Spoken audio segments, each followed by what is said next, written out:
আসসালামু আলাইকুম। আশা করি প্রিয় বন্ধুরা ভালো আছেন। আমি প্রতিদিনের মতো আজকে রাতের কাজে আমি চলে আসছি আমার খামারে।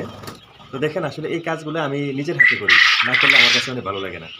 তো পাখির প্রতি আলাদা একটা ভালোবাসা, আলাদা একটা মায়া যেটা একটু জন্ম নিয়েছে যেটা আমি প্রতিদিন এসে এদেরকে দেখি কী অবস্থায় আছে এবং ডিমগুলা নিজের হাতে কুড়াই। তারপরে আরও অন্যান্য কাজ আছে এগুলো আমি নিজে করে নিই। তো আজকে দেখেন আমি ডিম কুড়াবো, পানি দিব এবং কিছু ওষুধ দিতে হবে কারণ এদের ঠান্ডা লেগে গেছে। ঠান্ডা লাগলে প্রোডাকশন কম আসবে। তো এইভাবে আমি প্রতিনিয়ত এদের পাশে থাকি, দেখি, পরিচর্যা করি এবং যা পাচ্ছি আলহামদুলিল্লাহ আল্লাহর কাছে শুকরিয়া। ঠিক আছে? তো আপনারাও যারা উদ্যোক্তা হতে চান বা কাজ করতে চান, করতে পারেন। আমি নিয়মিত ভিডিওগুলায় আপলোড করার পিছনে একটাই কারণ যে আপনারা যদি কেউ চেষ্টা করেন তাহলে পারবেন। আসলে চেষ্টা নিচে সব। মন থেকে চেষ্টা করেন, সব কিছুর মধ্যে কি সফলতা পাবেন।